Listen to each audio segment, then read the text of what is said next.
Welcome to DK Waters. My name is Dilip Kumar. Today in this video we'll talk about how to choose a water purifier for our home. Before choosing a water purifier, you have to make sure what capacity you are looking and for what kind of water you are getting into your home.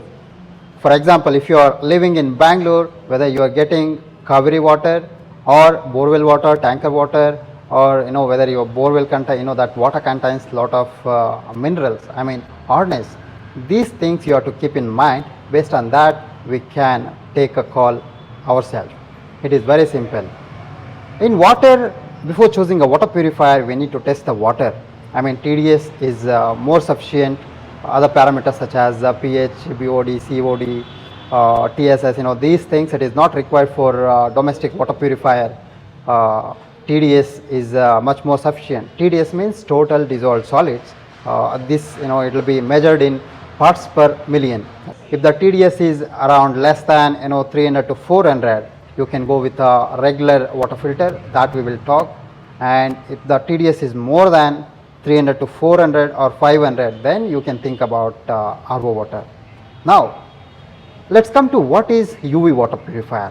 In UV water purifier, this is very good suitable water purifier for especially for Kaveri water as well as well water, and even in some places I have seen the borewell water, the TDS is less than about 300.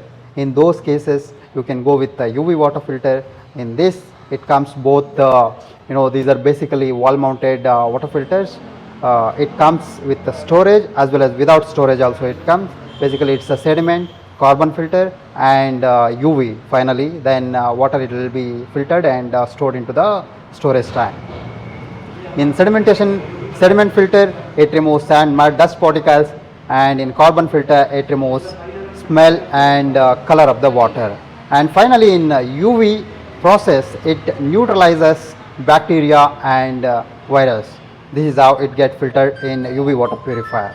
Then coming to RO water, if you, as I said earlier, you have to go with RO only if your water contains more than some 400, 500. As per WHO norms, up to 500 it is not required. But still, some people say once the TDS is more than 300, they feel no taste in that water.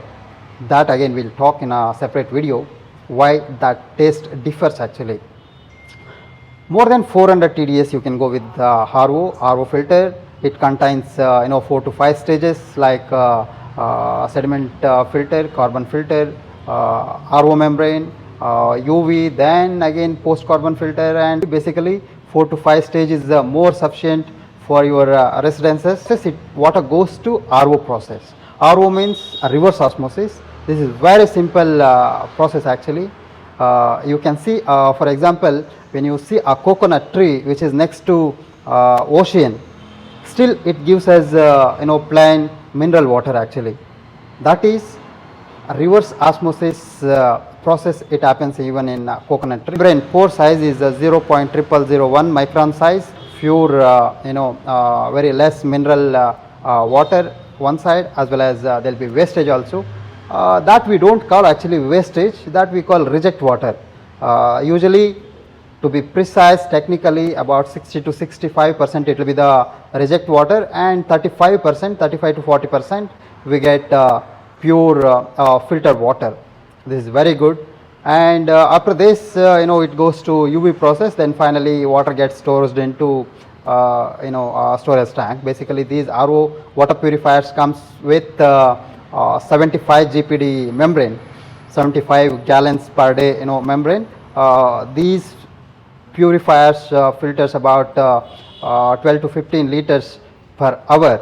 This is more sufficient for a family of about 4 to 6 people, since their consumption would be around 10 to about 20 or 30 liters max to max per day. Based on this, this is more sufficient for them.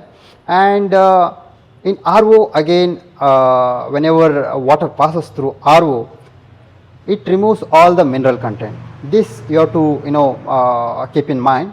Almost 90 to 95% of the mineral content it will be removed. So in this, how to retain those minerals actually? That is also very simple process. that we will discuss in a next video. Thank you for watching. Please subscribe to our YouTube channel DK Waters.